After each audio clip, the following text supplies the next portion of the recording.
नमस्कार दोस्तों, आप सभी का स्वागत है हमारे YouTube चैनल के कंप्यूटर क्लासेज में। दोस्तों, जैसा कि जानते हैं आप, आपके एडमिट कार्ड डाउनलोड हो चुके हैं। आशा है कि आपने कर लिया होगा और अपनी पूरी तैयारी में लग गए होंगे। अब कंप्यूटर में आपको 20 नंबर लाना है, तो इसके लिए हमारे चैनल द्वारा एक रिवीजन फास्ट प्रोग्राम चलाया जा रहा है और साथ साथ हम लोग ऑब्जेक्टिव क्वेश्चन प्रैक्टिस सेट भी लाएंगे आपके लिए। तो देखिए, कंप्यूटर में 20 नंबर लाने के लिए कुछ चैप्टर अति महत्वपूर्ण है। आप किसी बुक से भी उन चैप्टरों को ज़रूर बार बार पढ़ें और प्रैक्टिस भी करें ऑब्जेक्टिव। तो पहले जान लीजिए कि वो चैप्टर कौन कौन से हैं।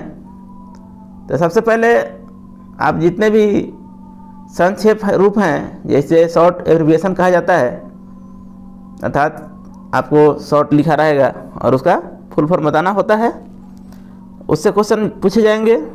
फिर जाकर इंटरनेट से क्वेश्चन बहुत पूछे जाते हैं, शॉर्टकट की से क्वेश्चन पूछे जाते हैं, और इसके साथ साथ लिब्रे ऑफिस राइटर जो इस बार नया ऐड हुआ है लिब्रे ऑफिस, उससे क्वेश्चन बहुत पूछे जाएंगे। क्योंकि SSC के जो एग्ज़ाम हुए हैं 2020 में, जितने अक्टूबर, नवंबर, दिसंबर, जनवरी, फरवरी में, तो लिब्रे ऑफिस से बहुत सारे क्वेश्चन पूछे गए। तो सिलेबस भी आपका वही है SSC का, तो आपको लिब्रे ऑफिस से क्वेश्चन ज़्यादा से ज़्यादा पूछे जाएंगे। और हम लोग वीडियो भी अपलोड करेंगे, आप बुक से भी उसको कई बार पढ़िए। और हम लोग 4-5 क्लास में सारे चैप्टर का रिवीजन जो इम्पोर्टेंट है कराएंगे और ऑब्जेक्टिव भी लेके आएंगे। चलिए शुरू करते हैं। पहले शुरू से जो महत्वपूर्ण तथ्य एग्जाम में पूछने जाने लायक हैं, उन सारी चीज़ों को इस वीडियो में समाहित किया गया है और एक शॉर्ट रिवीजन प्रोग्राम बनाया गया है। चलिए देखते हैं।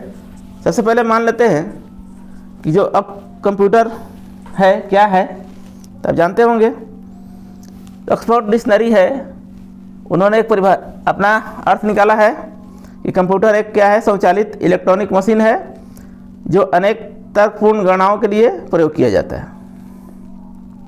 दूसरी भाषा में हम कह सकते हैं कि कंप्यूटर वह मशीन है जो डाटा स्वीकार करता है, उसे भंडारित करता है, दिए गए निर्देशों के अनुरूप उनका विश्लेषण करता है तथा विश्लेषित परिणामों को आवश्यकता अनुसार निर्गत करता है, आउटपुट देता है। और कंप्यूटर के मुख्य घटक मॉनिटर हैं, CPU है, कीबोर्ड है, माउस है और स्पीकर है।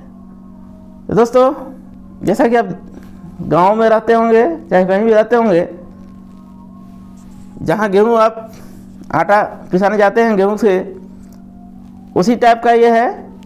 एग्जाम्पल तौर पर हम ले सकते हैं, जैसे गेहूं पीसने वाली मशीन है, तो गेहूं हम डालते हैं ऊपर से इनपुट के रूप में, और बीच में चक्की है, वो क्या करता है, प्रोसेस करता है, और नीचे हमको आटा प्राप्त होता है और आउटपुट के रूप में प्राप्त होता है गेहूं का आटा, और उसको हम कहीं स्टोर करते हैं थैला में। तो उसी प्रोसेस टाइप का कंप्यूटर है। कंप्यूटर में कुछ इनपुट डिवाइस होता है जिसके माध्यम से हम कंप्यूटर में इनपुट डालते हैं, और प्रोसेसर होता है जो CPU के माध्यम से प्रोसेसिंग करता है। इसके बाद हमको आउटपुट मिलता है, और मेमोरी जो होता है वो क्या है, स्टोरेज डिवाइस है। तो आप समझ गए होंगे। अब देखिए, कुछ इसके इतिहास की बात कर लेते हैं कि कंप्यूटर का विकास सतत कैसे हुआ, उससे भी क्वेश्चन आपको पूछे जाते हैं। तो इससे जो क्वेश्चन पूछे जाते हैं उसको भी हम चर्चा करेंगे और आगे भी चर्चा करते जाएंगे। वीडियो को ध्यान से देखिएगा। सबसे पहले देखिए, प्रथम गणना मशीन का निर्माण सन 1645 ईस्वी में फ्रांस के गणितज्ञ ब्लेज पास्कल ने किया था, जिसे पास्कलाइन कहा गया। यह केवल जोड़ एवं घटाव कर सकती थी, अतः इसे एडिंग मशीन भी कहा गया। रोचक तथ्य यह है कि जब ब्लेज पास्कल ने यह मशीन बनाई तब वह केवल 19 वर्ष के थे।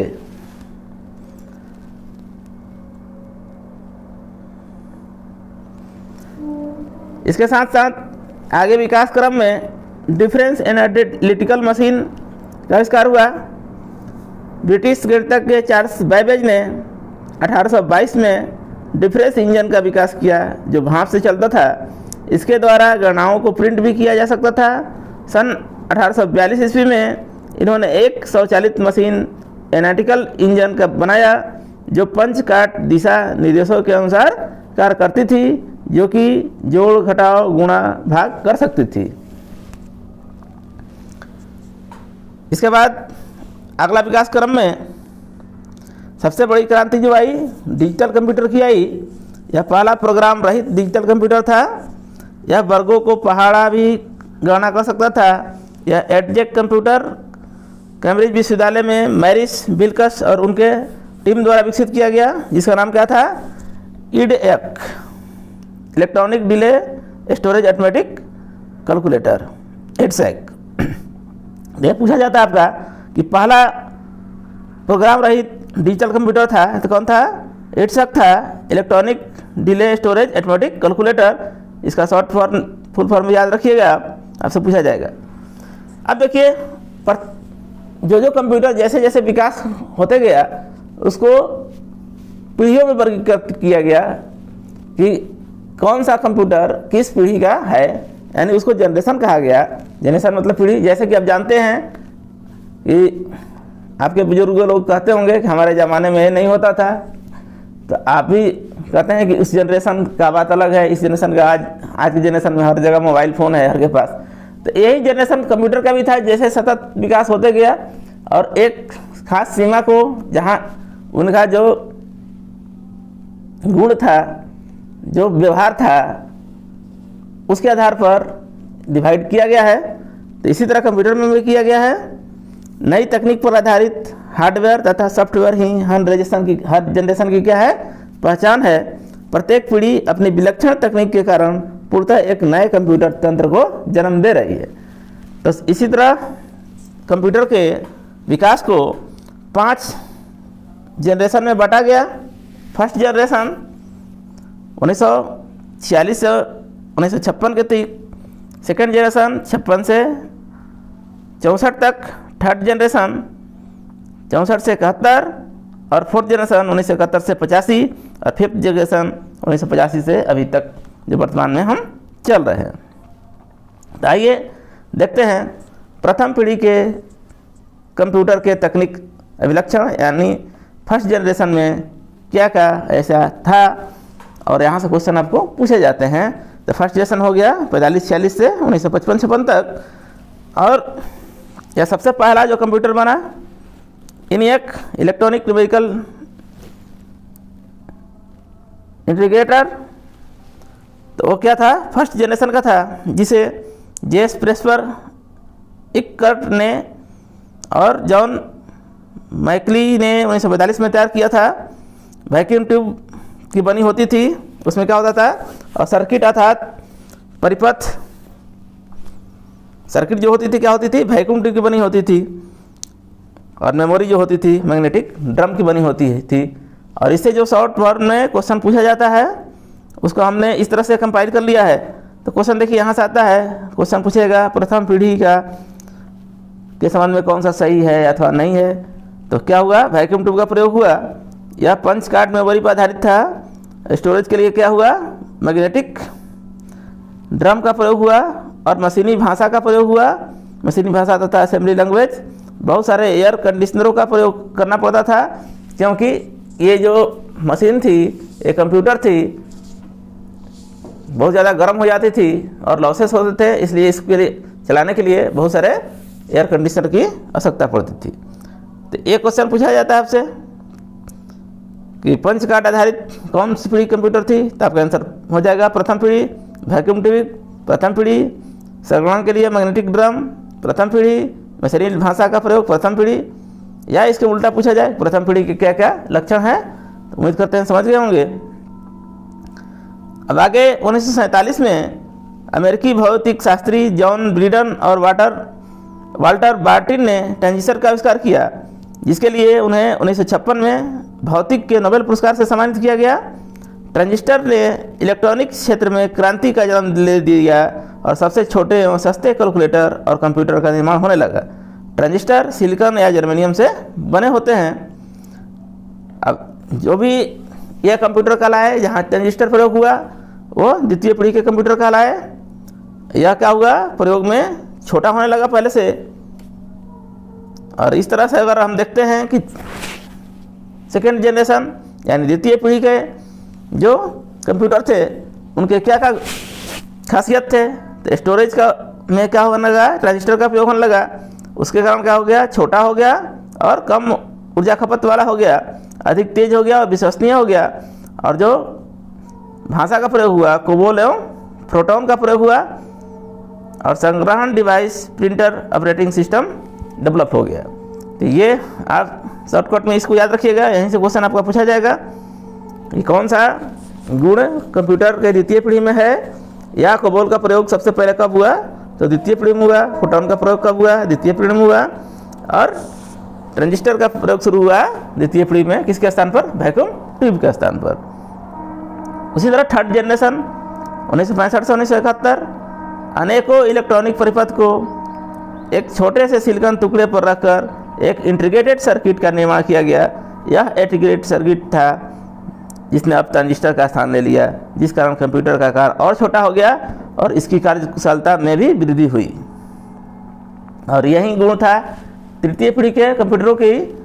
यानी क्या हुआ कि जो ट्रांजिस्टर था अलग अलग बहुत सारे लगाते थे, वो क्या हो गया, एक सर्किट का रूप ले लिया, एकीकृत सर्किट का प्रयोग होने लगा, जिससे आकार और वजन कम हो गया, अधिक विश्वसनीय हो गया, पोर्टेबल और आसान हो गया और उच्च स्तरीय भाषा का प्रयोग होने लगा, हाई लेवल लैंग्वेज का प्रयोग होने लगा। इसी तरह फोर्थ जनरेशन की बात आती है तो VLSI very large scale integrated micro processor chips ने कंप्यूटर जगत में एक और क्रांति ला दी। इस क्रांति में चौथी पीढ़ी के कंप्यूटर के रूप में जाना गया और यह माइक्रो प्रोसेसर कंप्यूटर भी कहा जाता है।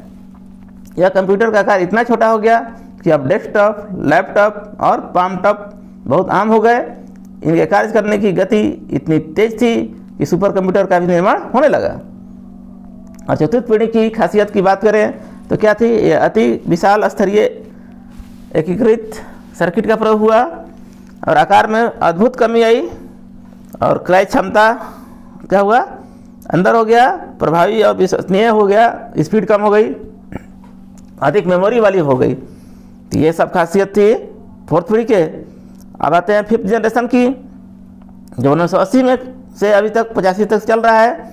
जो ULSI ultra large scale integrated micro processor का प्रयोग होने लगा और पैरेलल प्रोसेसिंग के लिए कंप्यूटर तैयार हो गए। पांचवी पीढ़ी के कंप्यूटर आर्टिफिशियल इंटेलिजेंस की अद्भुत क्षमता के लिए जाने जाते हैं।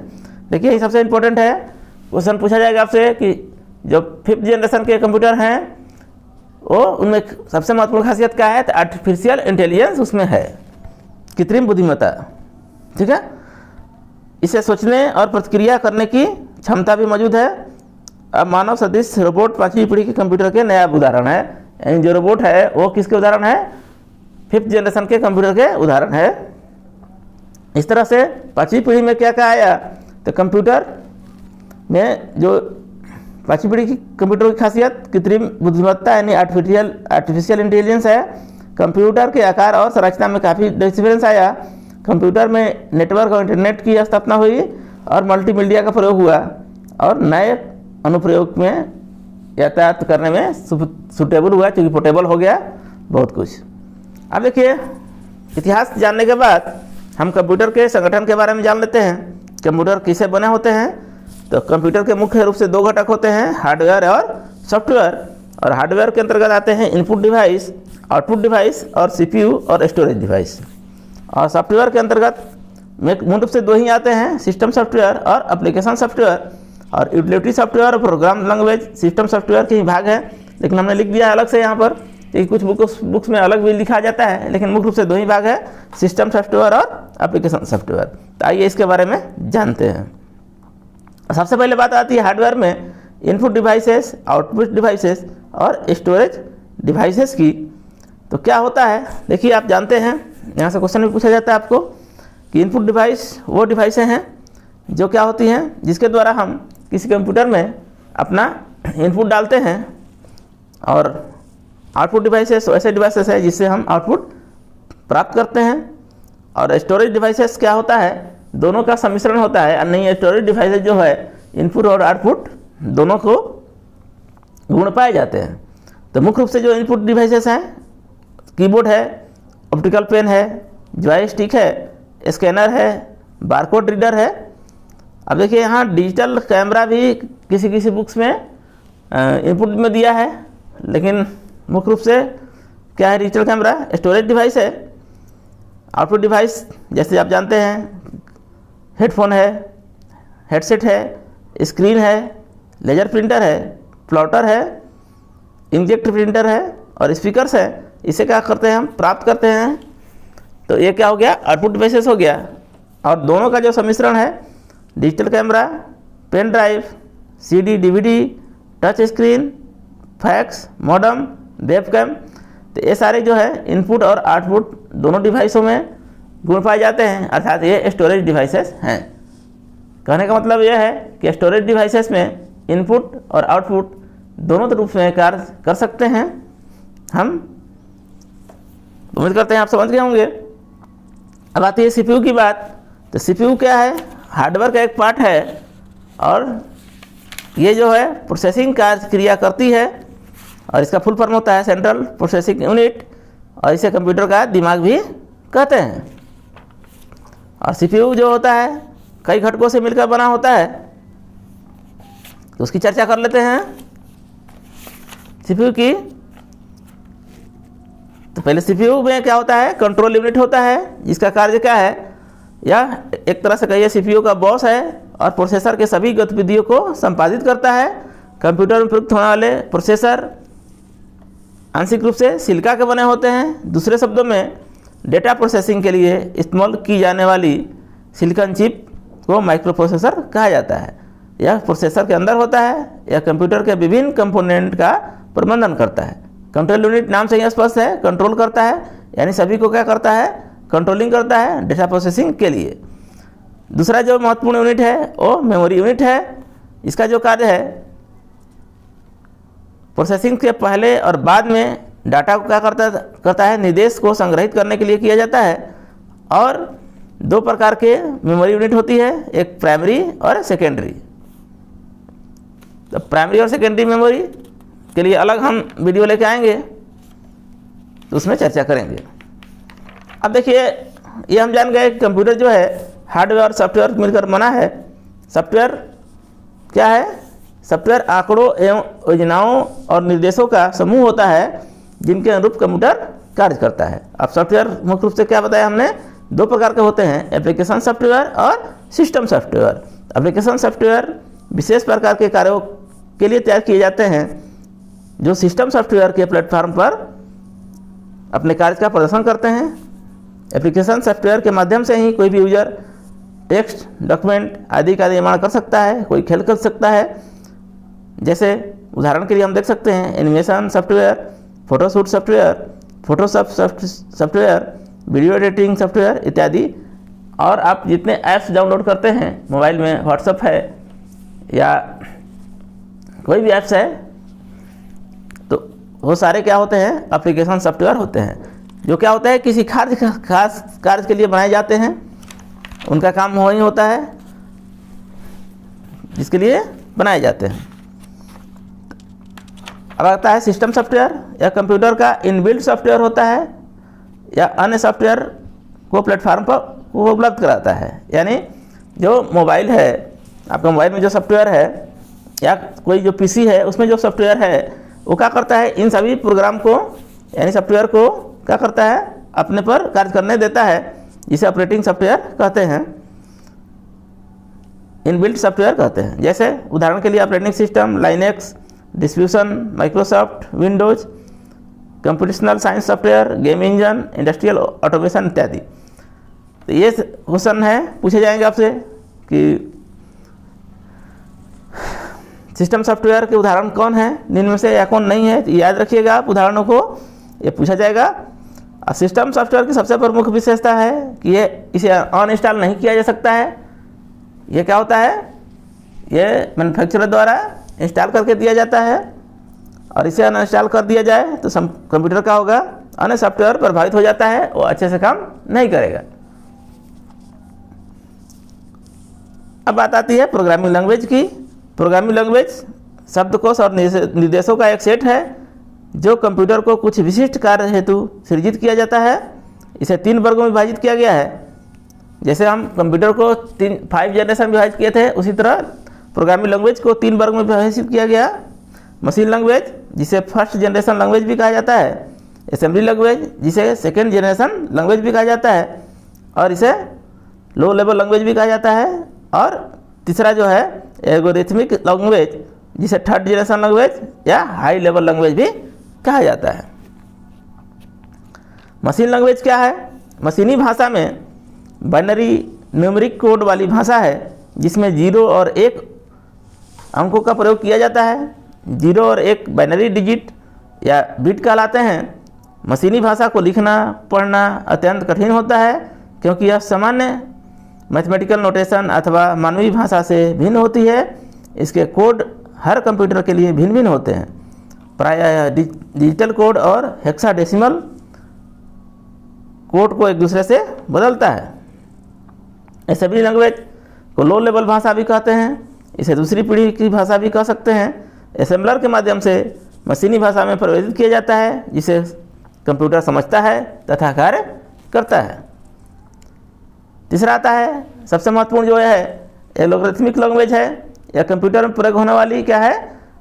उच्च स्तरीय भाषा है, हाई लेवल लैंग्वेज है। इसके जो महत्वपूर्ण उदाहरण है फोटोन है, यानी formula translation, lips list processing, COBOL common business oriented language, basic beginners all purpose symbolic instruction. Code गलत हो गया है, कोड है, और जैसे पास्कल है, C++ है, जावा है, तो पूछा जाएगा ये कौन सी लैंग्वेज है, तो क्या लिखाना है? लैंग्वेरिथमिक लैंग्वेज है या हाई लेवल लैंग्वेज है, इसको ध्यान रखिएगा। अब आता है कि आकार के आधार पर कंप्यूटर को कितने वर्गों में बांटा जा सकता है, तो 4 वर्गों में: micro computer, mini computer, main frame computer और सुपर कंप्यूटर। माइक्रो कंप्यूटर क्या होते हैं? आकार में छोटे एवं कम खर्चीले होते हैं, जिसे एक व्यक्ति उपयोग कर सकता है। उपयोग करने में क्या होता है? आसान होता है और कम गणना की क्षमता होती है। इसका प्रयोग व्यक्तिगत उपयोग के लिए किया जाता है। मिनी कंप्यूटर, मेन फ्रेम और सुपर कंप्यूटर के आकार से छोटे होते हैं। एक समय एक से अधिक लोग उपयोग कर सकते हैं। उपयोग करने में आसान है और अधिक विश्वसनीय है, और लघु उद्योग में इसका प्रयोग किया जाता है। तो एक क्वेश्चन पूछा जाएगा कि लघु उद्योग में कौन सा कंप्यूटर प्रयोग किया जाता है, तो मिनी कंप्यूटर। और यहाँ से जो है यही पूछा जाता है आपसे कि व्यक्तिगत रूप से किसका प्रयोग किया जाता है, तो माइक्रो कंप्यूटर। अब आता है मेन फ्रेम कंप्यूटर। तो मेन फ्रेम में सबसे बड़ी प्रोसेसिंग क्षमता होती है, विशाल मेमोरी की क्षमता होती है, कई ऑपरेटिंग सिस्टम में चलाने की क्षमता होती है, विश्वसनीय होती है, और सेंट्रलाइज कंप्यूटिंग काम किया जाता है। केंद्रीकृत कंप्यूटिंग के लिए इसका प्रयोग किया जाता है। आगे आते हैं सुपर कंप्यूटर। ये अधिक खर्चीले होते हैं, बड़ी मात्रा में गणना और डिजिटल गणना को, जटिल गणना को हल करने में सक्षम है। एक से एक समय में अधिक उपयोगकर्ता होते हैं। आकार संग्रह कार्य करने की क्षमता सबसे अधिक होती है। इसका प्रयोग क्वांटम यांत्रिक, मौसम पूर्वानुमान, जलवायु अनुसंधान, तेल और गैस खोज रहित क्षेत्रों में किया जाता है। तो उम्मीद करते हैं वीडियो पसंद आया होगा। वीडियो पसंद आया होगा तो आप लाइक करिएगा, शेयर करिएगा, और चैनल पर नए हो तो सब्सक्राइब करिएगा। अब ऑब्जेक्टिव इस चैप्टर से जो क्वेश्चन पूछे जाएंगे उसको आज शाम तक वीडियो अपलोड किया जाएगा, तो चैनल पर सब्सक्राइब कर लीजिएगा। मिलते हैं नेक्स्ट वीडियो में। धन्यवाद।